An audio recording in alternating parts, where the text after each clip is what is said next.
The space station called Harmony's Edge floated like a giant metal flower in the darkness between stars. Inside its crystal walls, beings from across the galaxy gathered for the most important meeting in human history. Ambassador Do-hyun Kim straightened his simple gray suit and walked toward the council chamber where his future, the future of all humanity, would be decided. Do-hyun had been preparing for this moment for 3 years. He carried with him the hopes of 8 billion humans who had dreamed of joining the galactic community ever since they first looked up at the stars. His team had worked day and night to prove that humanity deserved a place among the advanced species of the galaxy. The council chamber was enormous. The ceiling disappeared into shadows high above, and the walls curved away in all directions, like the inside of a giant sphere. Different sections of the room were built for different types of beings. Some areas were filled with thick green gas for the Namari who breathed methane. Other sections had pools of liquid ammonia for the Kelthri. The Vorthok sat on platforms of pure crystal that hummed with strange energy. Do-hyun took his place at the human section, a simple raised platform with chairs and a small table. His team gathered around him. Dr. Haewon Park, the lead scientist, arranged her papers with nervous precision. She had spent months preparing presentations about human medicine and agriculture. Her hands shook slightly as she touched the data. Pad containing information about cures for diseases that had killed millions across the galaxy. Beside her sat Taemin Lee, the military representative. He wore a simple uniform with no weapons or decorations. His job was to answer questions about human defenses, but he had been told to say as little as possible. The diplomatic team believed that appearing weak and peaceful would make other species more likely to accept humanity. The council began with the usual ceremonies. Each species spoke in their own language through universal translators. The Vorthok commander, a being made of living crystal, spoke first. His voice sounded like breaking glass mixed with wind chimes. "We gathered to consider the petition of the species called humans," the Vorthok said. "They wish to join our community and share in the benefits of galactic civilization." A Nemori delegate floated forward in a cloud of green gas. The translator made her voice sound like whispers mixed with static. "These humans are young and weak. They have barely left their home system. What can they offer us?" Do-hyun stood up slowly. He had practiced this speech 1,000 times. "Honored members of the council, humanity comes before you not as conquerors, but as friends. We offer our knowledge freely and ask only for the chance to learn and grow alongside you." He gestured to Dr. Park, who activated a holographic display. Images of human hospitals filled the air above the council. "We have developed treatments for the Red Plague that has killed millions of Kelthri. Our agricultural techniques can increase crop yields on dead worlds by 400%. We offer these gifts freely to any species that needs them." The Kelthri delegate, a creature that looked like a giant insect made of metal and flesh, clicked its mandibles together. "Oh, impressive. For such a primitive species. But what of their military capabilities? Can they defend themselves, or must we protect them like children?" Taemin Lee started to speak, but Do-hyun quickly cut him off. "We are a peaceful people. Our military exists only to protect our own worlds. We have no interest in conquest or expansion through force. We believe that cooperation is stronger than conflict." Vorthok commander made a sound like crystal bells ringing. "How refreshing. A species that knows its place. Very well, we will consider your petition." For the next several hours, the council questioned the human delegation. They asked about human technology, culture, and resources. Do-hyun answered every question carefully, always emphasizing humanity's peaceful nature and desire to help others. He spoke about human art, music, and literature. He showed them recordings of human children playing and laughing. Dr. Park demonstrated human medical techniques by healing a Nemori delegate who had suffered from chronic pain for decades. The being's joy was obvious even through the translator, as she thanked the humans with tears in her gas-filled eyes. The questions continued late into the station's artificial night. The council seemed particularly interested in human mining techniques and manufacturing capabilities.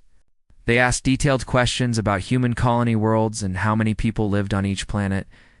"Your species reproduces quickly," observed a Kelthri delegate. How many humans exist now? Approximately 8 billion on Earth and another 2 billion across our 12 colony worlds.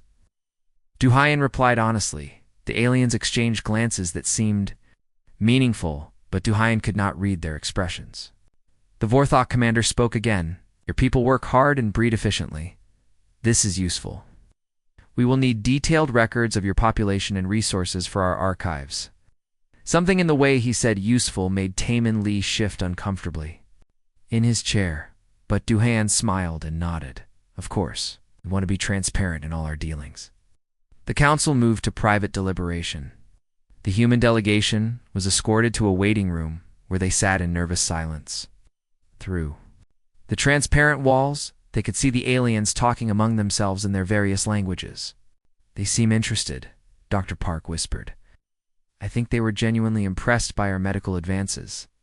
They asked a lot of questions about our colonies, Taemin said quietly. More than I expected. That's natural, Duhayan replied. They want to understand our capabilities so they can find the best ways for us to contribute to galactic society. After what felt like hours, the council summoned them back. The Vorthok commander stood on his crystal platform and spoke in formal tones. The Galactic Council has reached a decision. Humanity will be granted provisional membership in our community. You will be allowed to establish trade relationships and participate in certain council activities.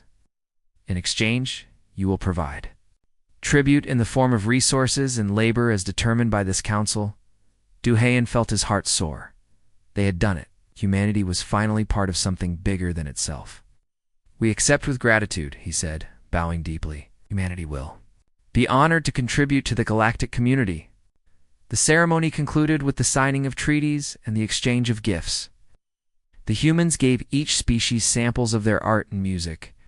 The aliens gave them star charts and basic technology that would make interstellar travel easier. As they prepared to leave the station, Duhayan felt proud of what they had accomplished. They had gained entry to galactic civilization without firing a single shot or making a single threat. Humanity had proven that peace and cooperation were stronger than force. Tae-Min Lee was quiet as they boarded their ship for the journey home. When Duhayan asked what was wrong, the military man shook his head. Maybe nothing. Did you notice how they kept asking about our defenses and the way they talked about tribute payments? They're just being thorough, Duhayan said. What? We're joining an ancient and complex civilization. There are bound to be obligations and responsibilities.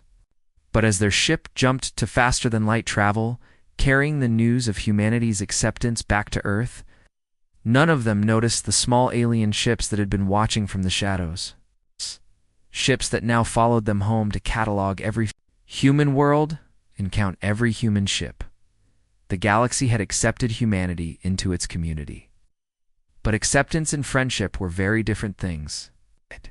The humans would learn this difference soon enough. 5 years had passed since humanity joined the galactic community. The excitement of first contact had faded into the daily routine of managing a growing interstellar civilization. On the colony world of New Busan, Sunya Choi sat in her office, watching the morning sun rise over fields of golden wheat that stretched to the horizon. As colonial administrator, Sunya had turned New Busan into one of humanity's most successful agricultural worlds. The planet produced enough food to feed 3 star systems, and its people were happy and prosperous. But the message on her desk made her stomach twist with worry. The latest tribute demand from the Galactic Council had arrived during the night.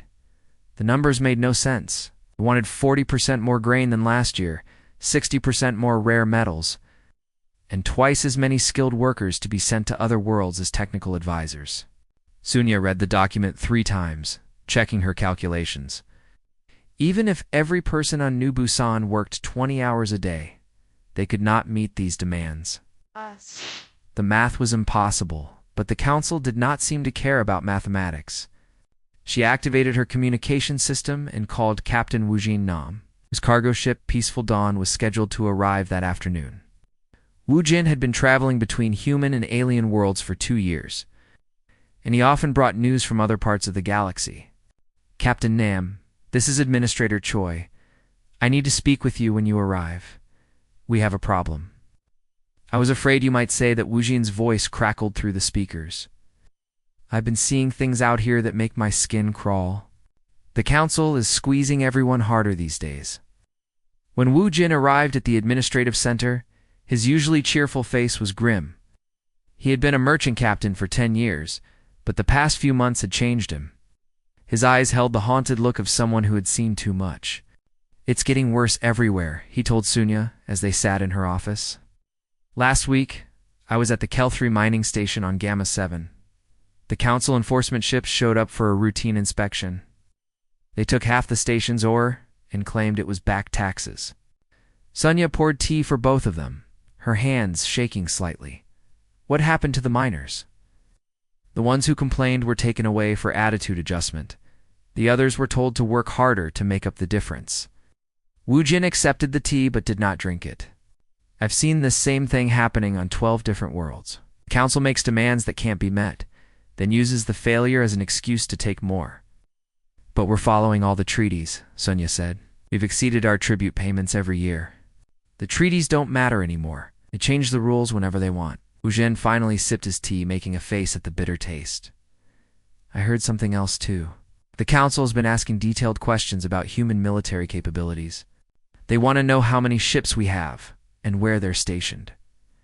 This news made Sunya even more uncomfortable. Humanity had always been honest about their small defensive fleet. Most human ships were cargo vessels or colony transports. The few military ships they had were designed for protection, not conquest.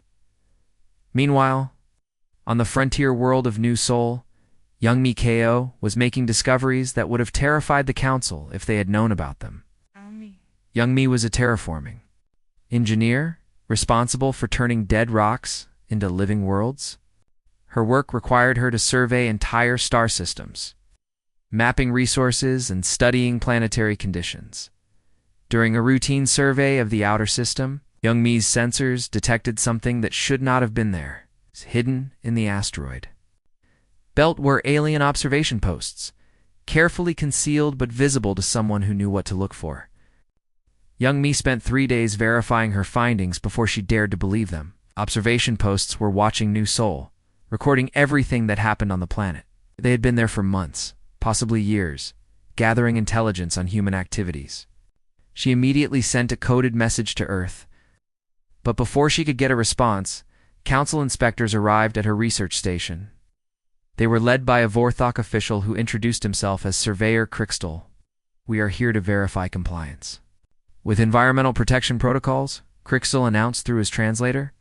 His crystal body reflected the station's lights in sharp, uncomfortable patterns. Young Mi had worked with alien inspectors before, but this felt different. They were not interested in environmental compliance. They spent their time examining her terraforming equipment, asking detailed questions about its capabilities and limitations. Your species is remarkably efficient at planetary modification, Crystal observed. How long does it take to make a world suitable for habitation? It depends on the planet's condition, Young Mi replied carefully. Anywhere from 5 to 20 years for full terraforming. The inspector made notes on a device that looked like living metal. And how many worlds could your species transform simultaneously? The question sent chills down Young Mi's spine.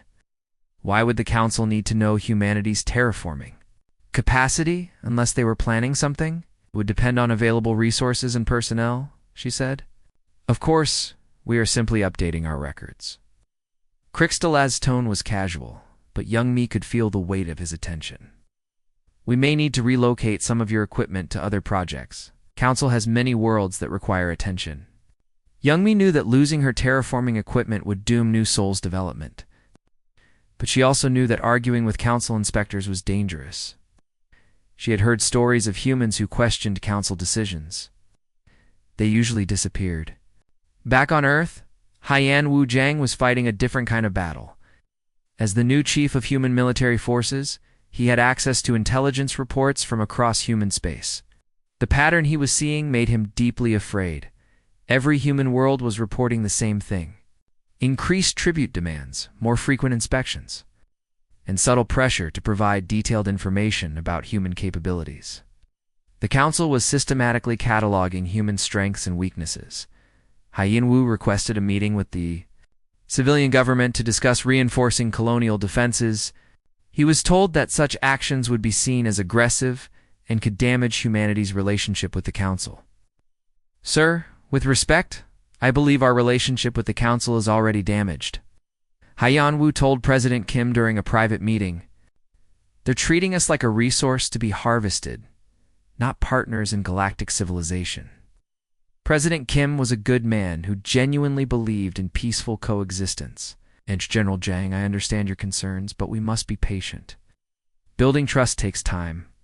If we start militarizing our colonies, we'll confirm their worst fears about humanity.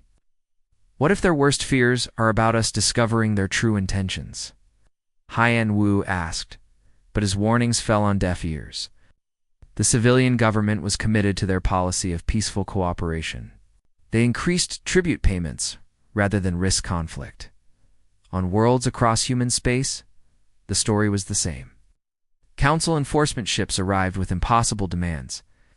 Human leaders protested politely and then found ways to meet the requirements, even when it meant working their people to exhaustion. The galaxy watched this process with interest. Some alien species had survived similar treatment by becoming completely subservient to the Council. Others had been absorbed entirely, their populations relocated to serve Council interests. Betting pools opened on alien worlds. How long would humanity last before they collapsed under the pressure? The smart money was on 2 years, maybe 3 if the humans were particularly stubborn. But the bettors did not know about the secret. Messages being passed between human worlds. They did not know about the coded communications between colony administrators and ship captains. They did not know about the quiet meetings between human officials who were starting to ask dangerous questions.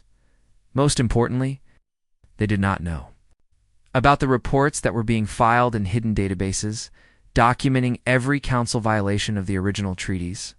Humanity was keeping track of every broken promise, every impossible demand, every act of intimidation. The humans were still smiling and bowing and paying their tribute.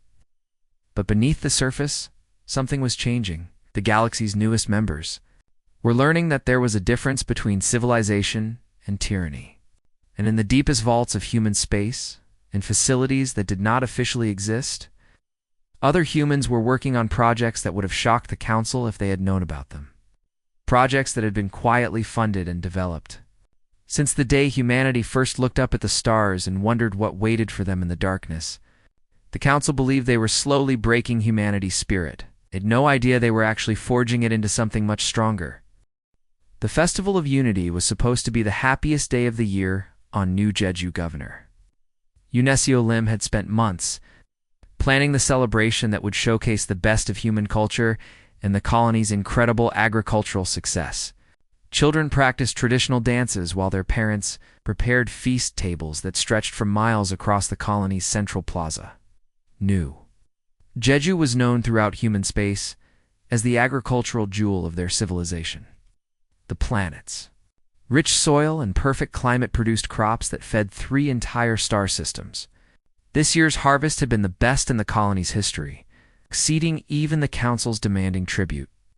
Quotas by 40%, EU UNSCO stood on the platform overlooking the festival grounds, watching thousands of families celebrate together.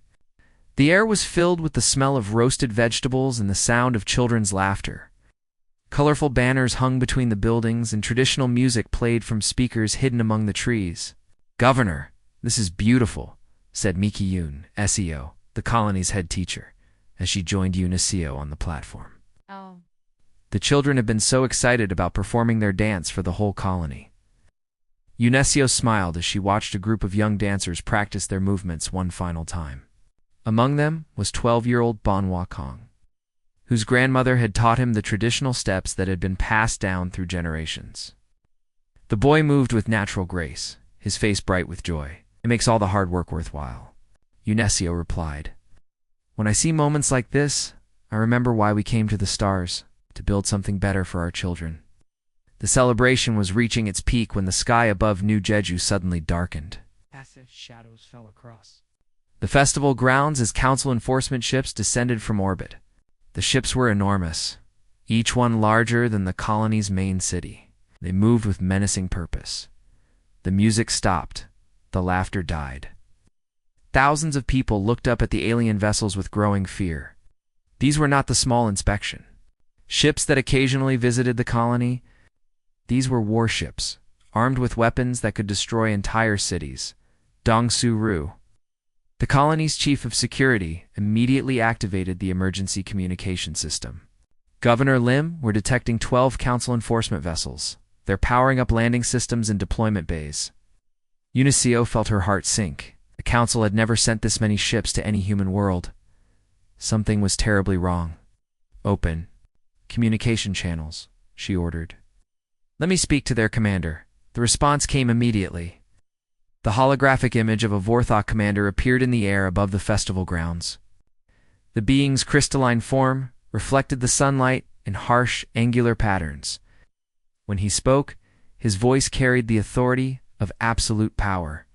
This is Commander Crystal of the Council Enforcement Division. The colony of New Jeju is in severe violation of productivity quotas and resource allocation protocols. We are implementing immediate corrective measures.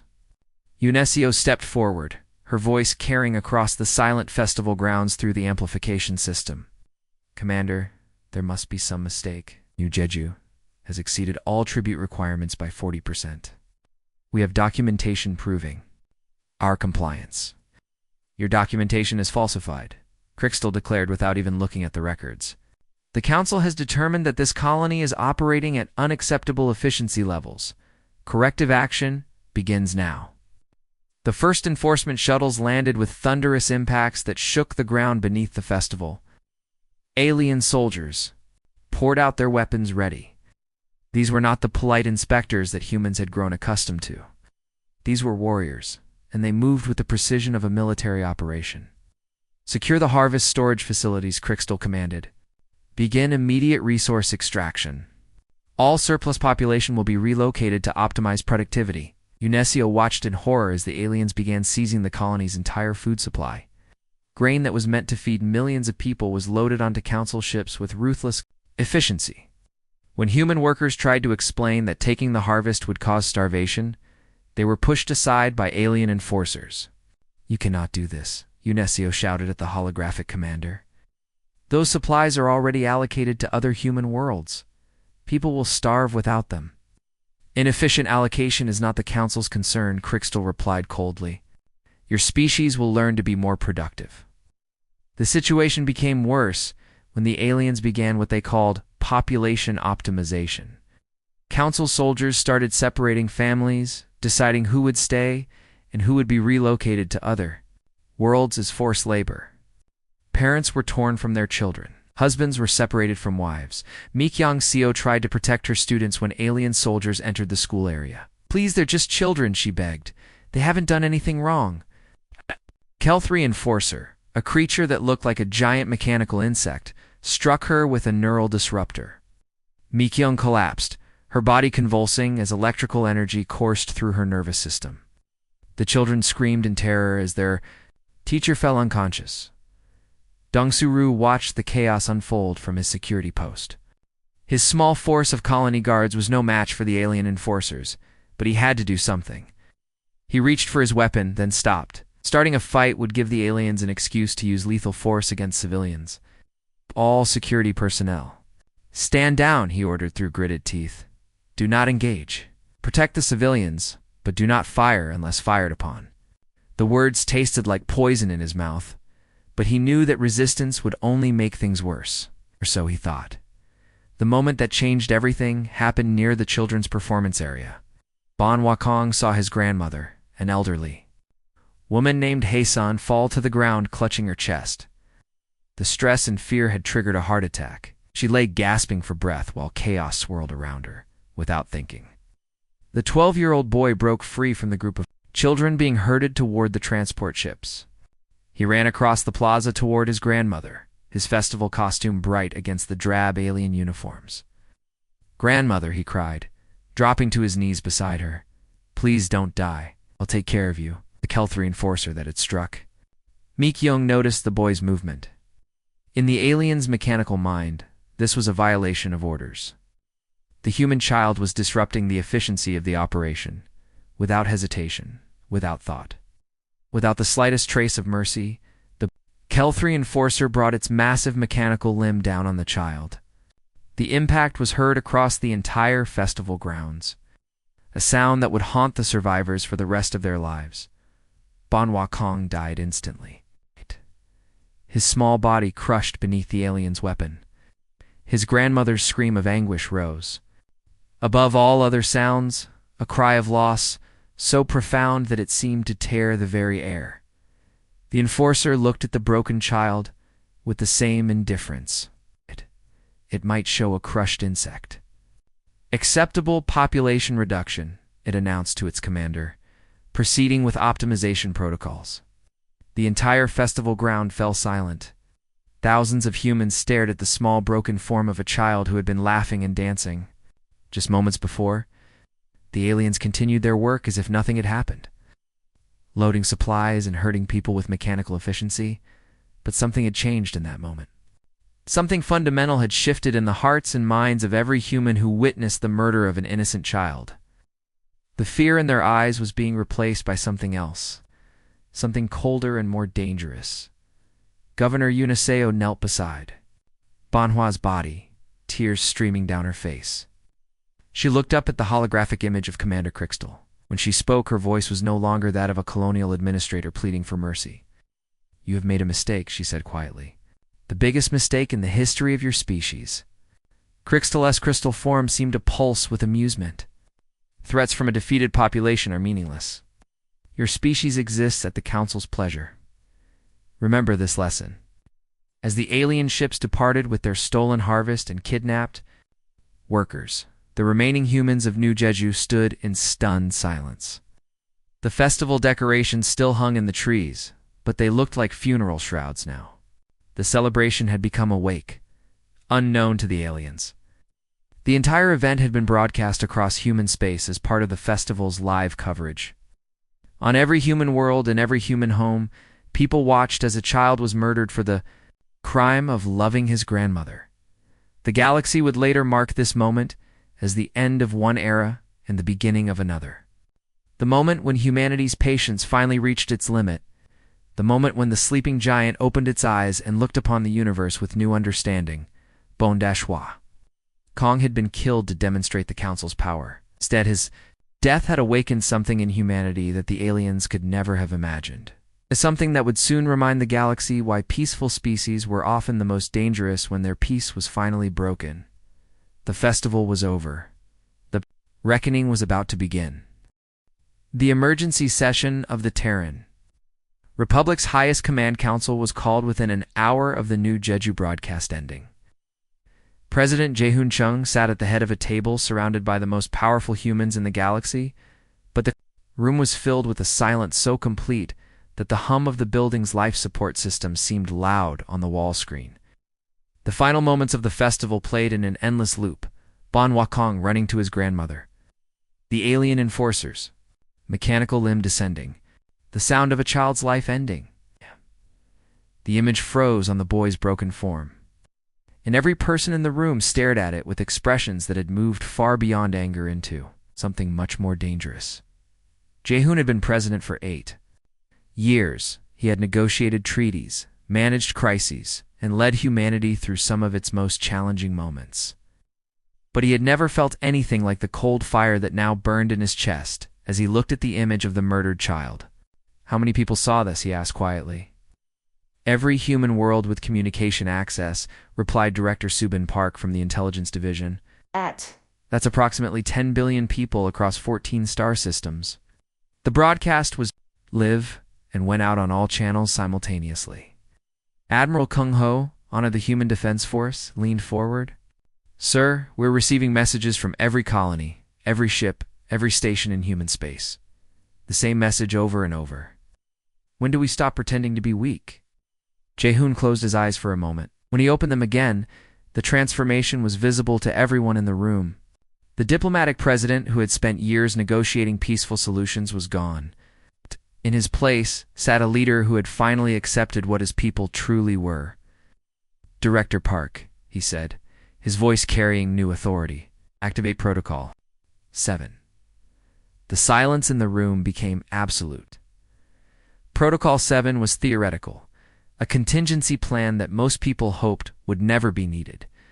It was the key that would unlock humanity's true nature and reveal what they had been building in secret for the past 30 years. Subin Park's fingers moved across her control pad with practiced precision. Protocol 7 is active, Mr. President. All hidden assets are coming online now, across human space. Things that had been disguised for decades began to reveal their true purpose. Mining stations that had seemed to produce only or suddenly opened hidden bays containing warships. Agricultural worlds where farmers had tended peaceful crops activated underground factories that had been producing weapons and armor. Research. Facilities that claimed to study alien biology revealed laboratories where humanity's greatest scientists had been developing technologies that would revolutionize warfare. Status report. Jae-hoon commanded. Fleet Admiral on how many ships? Do we actually have? Kyun Choan smiled for the first time in hours, and it was not a pleasant expression. Sir, the galaxy believes we have approximately 200 vessels, mostly cargo ships and small patrol craft. The actual number is 8,743 combat vessels, ranging from stealth fighters to planet-killer dreadnoughts.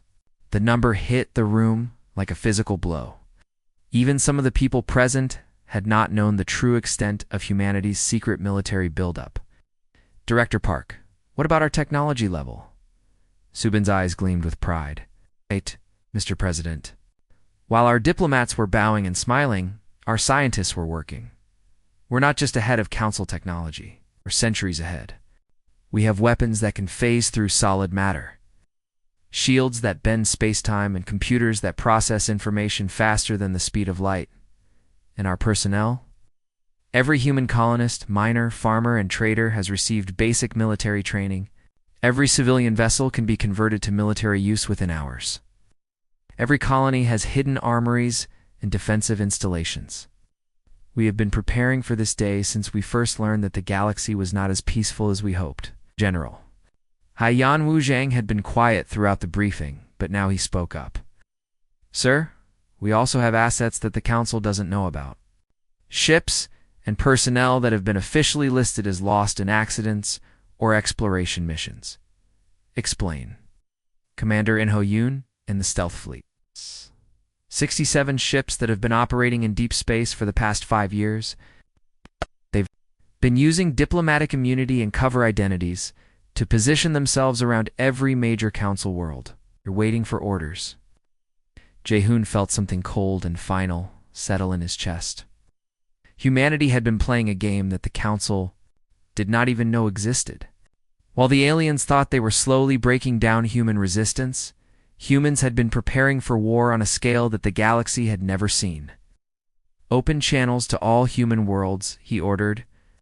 It's time the galaxy learned who we really are.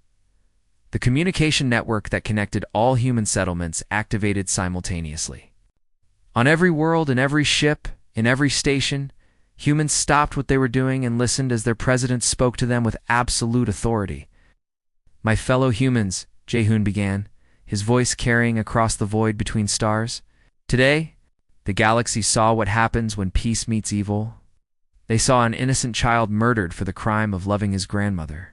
They saw our kindness mistaken for weakness and our patience interpreted as fear. On mining stations throughout the galaxy, human workers put down their tools and looked up at screens showing their president's face. On agricultural worlds, farmers abandoned their fields to gather around communication centers. On cargo ships traveling between the stars, crews stopped their work to listen. For 30 years, we have been building something in secret. Not because we wanted war, but because we understood that peace is only possible when good people have the power to defend it. Oh. Today, that building phase ends. In hidden facilities across human space, blast doors opened to reveal weapons that defied known physics. Stealth ships that had been disguised as asteroids for years suddenly activated their engines. Underground factories that had been producing farming equipment switched to military production with the flip of a switch. The Council believes that humanity is weak because we chose to be gentle, They believe we are defenseless because we chose to trust. They believe we are defeated because we chose to hope. Today, they will learn the difference between choice and capability. Commander In Ho Yoon received the activation signal aboard his flagship Silent Fury, hidden in the shadow of the Council's primary military station. Around him, 66 other ships decloaked simultaneously, their weapons already charging. The aliens had no idea that their most secure facilities had been under human guns for years. We came to the galaxy in peace, Jahoon continued. Offered our hand in friendship and our knowledge freely. Yes. We ask only for the chance to join the community of civilized species.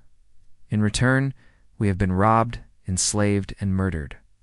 On the Council worlds, alien leaders suddenly found themselves facing impossible sensor readings. Human ships were appearing everywhere in numbers that defied all their intelligence estimates. Weapons were powering up that registered energy signatures unlike anything in their databases.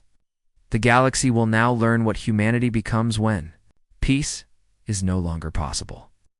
We are still the same species that cured your diseases and fed your hungry. We are still the same people who offered friendship to strangers among the stars.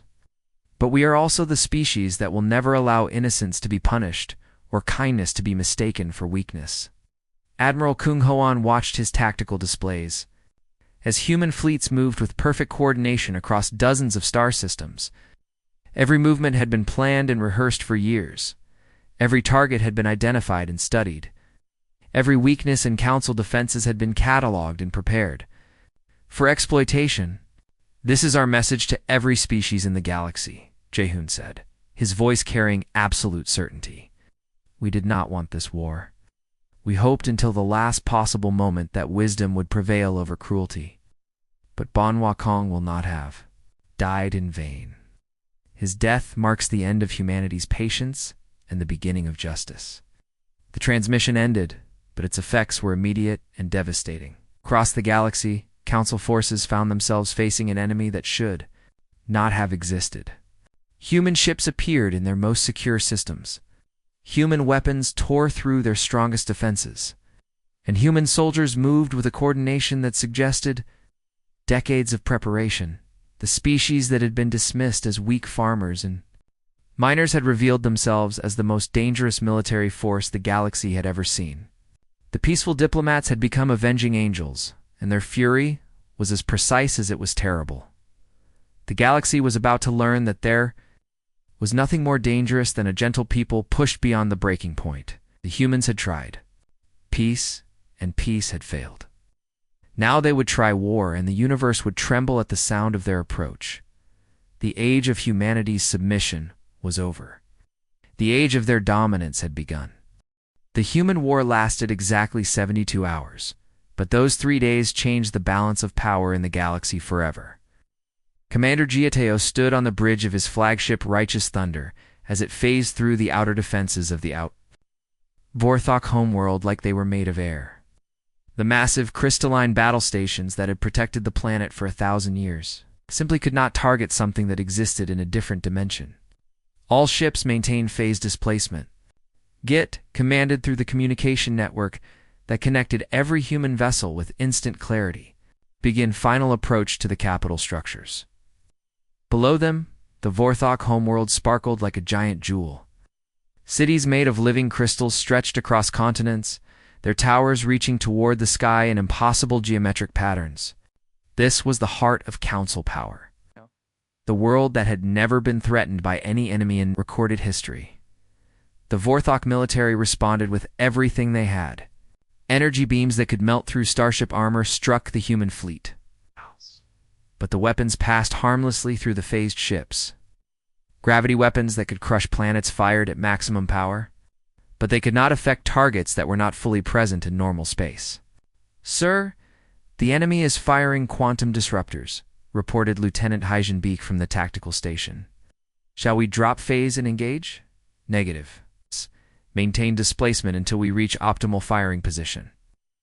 Display as his fleet moved through the alien defenses like ghosts walking through walls. Let them waste their ammunition on empty space. On the surface of the Vorthok homeworld, panic spread through the crystal cities. The beings that had terrorized the galaxy for centuries found themselves helpless against an enemy they could not touch. Their greatest weapons were useless against technology that defied their understanding of physics. Meanwhile, on New Jeju, Admiral Hejin Beek led the Liberation Force toward the Council occupation garrison. The aliens had left behind a significant military presence to maintain control over the human colony. Not knowing that help was already on the way, the human ships appeared in the system like materializing nightmares. One moment the space around New Jeju was empty except for the Council vessels. The next moment, 100 human warships surrounded the alien fleet in perfect formation. Council Garrison, this is Admiral Beek of the Human Liberation Fleet. She broadcast on all frequencies. You are ordered to surrender immediately and release all human prisoners. You have 60 seconds to comply. The Council Commander's response was predictable. Human vessel, you are vastly outnumbered. Withdraw or be destroyed. Hajin looked at her tactical display. The alien fleet consisted of 12 heavy cruisers and 40 escort vessels, impressive by the standards of most species. Against the old human fleet, it would have been overwhelming. Against the revealed human military, it was barely worth noticing. Very well, she replied calmly. All ships implement precision strike protocol. Remember, there are human civilians. On the surface, no collateral damage will be tolerated. What happened next would be studied by military historians for centuries. The human ships did not open fire with traditional weapons. Instead, they activated devices that seemed to reach out and simply grab the alien vessels. Energy tendrils. That moved faster than light wrapped around each council ship and began pulling them away from the planet. The aliens found themselves trapped in fields of force that they could not break or understand. Their ships were being moved against their will, drawn inexorably toward the human vessels like iron pulled by impossible magnets. What is happening to our ships? The Council Commander screamed as his flagship was dragged through space. What kind of weapons are these?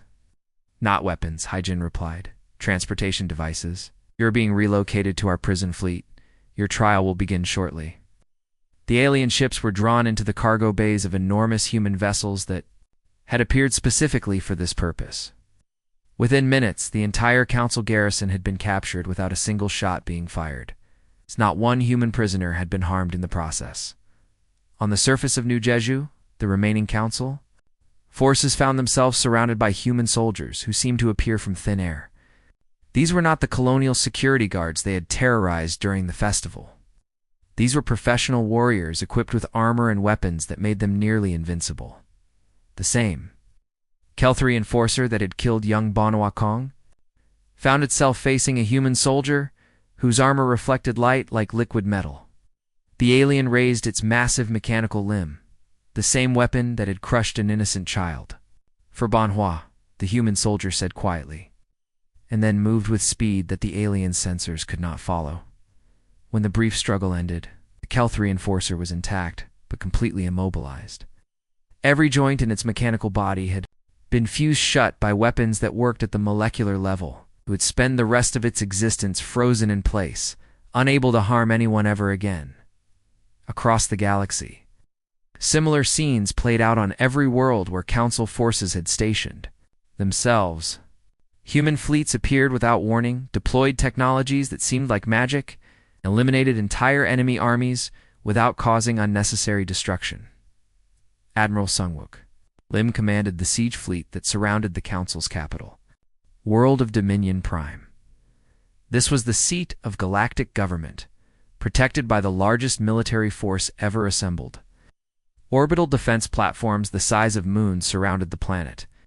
Battle fleets from a dozen species patrolled the system. In overlapping defensive patterns, Admiral, we're receiving a surrender offer from the planetary government, reported his communications officer. They want to negotiate terms. Sungwook studied the tactical display showing the massive alien defenses. Even with humanity's technological advantages, taking this system by force would be costly. But the Council leaders had made their choice when they decided to murder children. Rejected, he said simply. Open a channel to the Council leadership. The holographic image of the High Council appeared on his bridge. 12 beings from different species, all of them radiating the arrogance of absolute power. They had ruled the galaxy for so long that the concept of defeat was foreign to them. "Human Admiral," spoke the lead counselor of Vorthok, whose crystal body pulsed with angry light. "You have made your point. We are prepared to discuss revised tribute arrangements." Sangwook felt something cold and final settle in his chest. These beings still did not understand what they had done. They thought this was about money and resources, so they could not grasp that this was about justice. "There will be no negotiations," he replied. "You had your chance for peace when we came to you with open hands. You chose to see our kindness as weakness. You chose to murder our children. Now you will face the consequences." "You cannot destroy us," another counselor declared. "We have defenses that have never been breached. Weapons that can shatter worlds. Are still just one young species against the combined might of the galaxy." Sangwook activated his fleet's ultimate demonstration. Around the massive council command station, a sphere of human ships took position. Each vessel was kilometers long and armed with weapons that drew power from the vacuum of space itself. "You are correct that we cannot destroy you," Sangwook said. "Destruction would be quick and merciful. What we can do is much worse." The human ships fired in perfect synchronization, but they did not fire explosive weapons or energy beams. They fired something far more terrifying. Controlled singularities that bent space and time according to human will. The Council's command station, a structure larger than most moons, did not explode. It did not burn. It simply began to fade from existence, every atom being converted to pure energy that fed back into the human fleet's power systems. "This is conversion technology," Sangwook explained as the aliens watched their greatest stronghold disappear. "Every particle of your station is becoming fuel for our ships. In approximately 10 minutes, there will be no trace that it ever existed." The silence from the council leaders was absolute. They were watching the impossible happen before their eyes. A structure that had taken centuries to build and contained technology from across the galaxy was being erased from reality itself. "This is our final offer," Sangwook continued. "Complete withdrawal from all human space. Reparations for all damages caused. The individuals responsible for New Jeju will face trial for crimes against sentient life. You have 1 hour to comply." "And if we refuse?" asked the lead counselor, though his voice had lost all its arrogance. Sangwook gestured toward the empty space where the command station had been. "Then every council world will follow your command center into non-existence. We have ships positioned around each of your homeworlds. The choice is yours." The hour passed in silence. When the deadline arrived, the Council's response was transmitted across every frequency in the galaxy. "The Galactic Council formally surrenders to the Human Republic. All terms are accepted." The war was over. The galaxy had learned what happened when a peaceful species was pushed beyond the breaking point. The age of council tyranny had ended, and the age of human justice had begun. In the deep void between stars, human ships powered down their weapons and began the work of building a better galaxy. They had proven their strength, but now they would prove their wisdom. The universe would never again mistake human kindness for weakness. 1 year after the human war ended, the galaxy had transformed into something unrecognizable from the tyrannical empire that had once terrorized countless worlds. Chairman Du-Hyen Kim, the same diplomat who had once bowed before the council seeking peaceful membership, now sat at the head of the reformed Galactic Council. In chambers that had been rebuilt according to principles of justice and equality, the new council chamber was nothing like the old one. Instead of separate sections designed to emphasize differences between species, there was a single circular space where all beings sat as equals. The walls were transparent, allowing natural light to fill the room and symbolizing the openness that now guided galactic governance. Du-Hyen looked around the chamber at representatives from dozens of species, including many of the former council members who had once dismissed humanity as weak and worthless. The difference in their behavior was remarkable. Where once there had been arrogance and cruelty, now there was respect and genuine cooperation. "Session will come to order," Du-Hyen announced. his voice carrying the authority of someone who had seen both the worst and best of galactic civilization. Today we will hear the final reports from the Rehabilitation Commission. Dr. Haewon Park, now Director of Interspecies Relations, stood to address the assembly. Her role had expanded far beyond studying alien biology. She now oversaw the complex process of helping former oppressor species understand the psychological roots of their destructive behavior.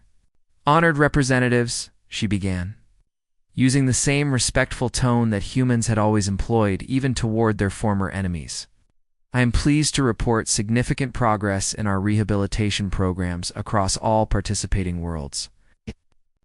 Holographic displays around the chamber showed images of Vorthok, Nemori, and Kelthri working alongside humans and other species in cooperative projects. Former enforcers who had once terrorized civilians were now helping to build schools and hospitals on the worlds they had previously oppressed.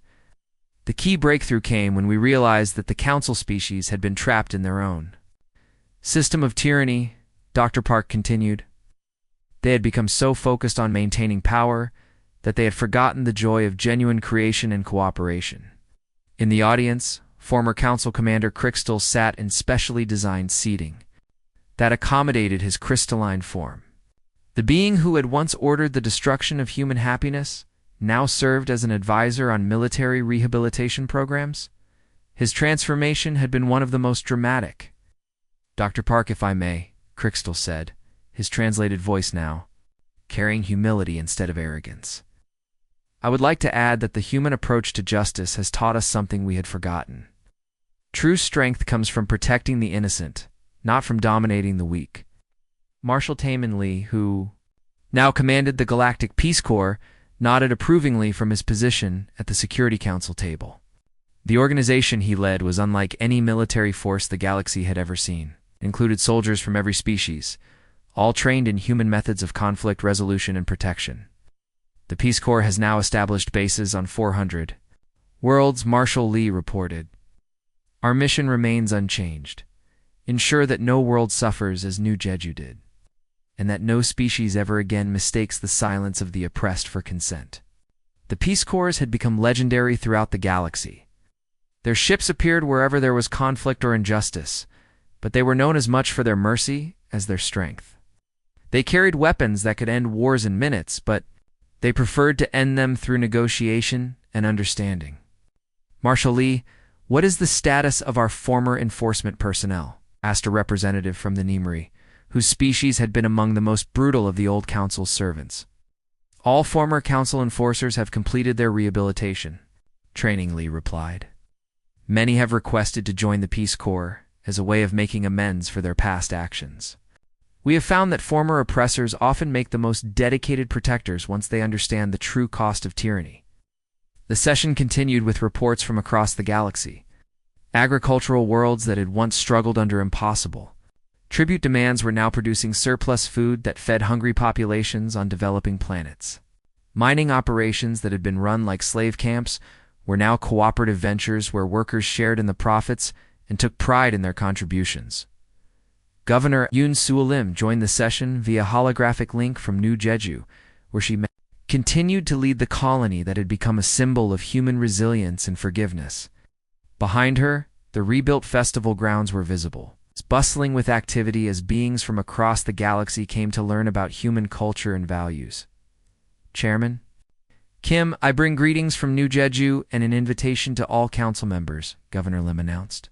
Next month marks the second anniversary of the Festival of Unity. We would be honored to host representatives from every world in the galaxy for a celebration of peace and cooperation. The invitation was significant beyond its diplomatic importance. New Jeju had become a pilgrimage site where aliens came to understand the moment when humanity's true nature had been revealed. The memorial to Bonhwa Kong stood at the center of the colony, surrounded by gardens where children from dozens of species played together. Young Mi Ko, now Director of Galactic Development, presented her latest terraforming projects. The technology that had once been coveted by the Council for Military Purposes was now being used to create new homes for refugees and displaced populations across the galaxy. We have successfully terraformed 12 worlds this year, Young Mi reported. Each project was completed through voluntary cooperation between multiple species, with all participants sharing equally in the results. The transformation was visible even in the chamber's architecture, where the old council had displayed trophies taken from conquered worlds. The new chamber was decorated with gifts freely given by grateful species. Art, music, and cultural artifacts from hundreds of worlds created a tapestry of cooperation. That would have been impossible under the old system. Captain Wu Jin Nam, his cargo ship Peaceful Dawn, had witnessed the early signs of council oppression. Now commanded a fleet of vessels that carried aid and assistance to worlds in need. His ships had become symbols of hope across the galaxy, arriving not to take tribute but to offer help. Chairman Kim, I have a request from the Outer Rim Coalition, Captain Name reported. They have asked for assistance in establishing new trade routes that will connect isolated systems to the galactic economy. They want to contribute to our community, not just receive aid. This was perhaps the greatest achievement of the New Order. Species that had been isolated or oppressed for centuries were now eager to participate in galactic civilization. The fear and resentment that had characterized interspecies relations under the old council had been replaced by genuine enthusiasm for cooperation. As the session drew to a close, Duhayan stood and walked to the memorial wall that dominated one side of the chamber. On it were inscribed the names of every being who had died under the old council's tyranny, with Banhua Kong's name at the center, surrounded by those of countless other innocent victims. We gather here not to celebrate our victory, but to remember the cost of that victory, Duhayan said solemnly. Every name on this wall represents a life that could have been saved if we had acted sooner, if we had recognized the signs of tyranny. Before they became overwhelming, the chamber fell silent as representatives from across the galaxy reflected on the memorial's message. The humans had not built monuments to their military triumph. Instead, they had created reminders of their responsibility to protect the innocent. Banhua Kong died because we believed that patience alone could overcome evil, Duhayan continued. His death taught us that sometimes the greatest mercy is the swift application of justice. We must never forget this lesson. Jung's image appeared on the main display, broadcasting from Earth, where he continued to lead humanity's government. His words carried the weight of a species that had learned to balance gentleness with strength. The galaxy has learned what humanity becomes when peace is impossible, he said, echoing the words he had spoken at the beginning of the war. But today, I want to remind everyone of something equally important. We are still the same species that came to you with open hearts and willing hands. We still believe in the power of cooperation and the beauty of diversity. As the session ended, representatives from dozens of species filed out of the chamber, many stopping to place flowers. At the memorial wall, the gesture had become a tradition, a way of honoring the dead while committing to preventing future tragedies. In the depths of space, human fleets continued their eternal patrol. Their weapons remained powered down but ready, a constant reminder that the galaxy's new peace was protected by those who understood the true cost of war. The ships moved silently through the void, their crews vigilant but hopeful. The galaxy had learned that humanity's greatest strength was not their technology or their tactics. It was their choice to be gentle, combined with their absolute determination. To protect that gentleness from those who would exploit it, no species would ever forget the moment human resolve turned to fury. But more importantly, no species would ever again need to.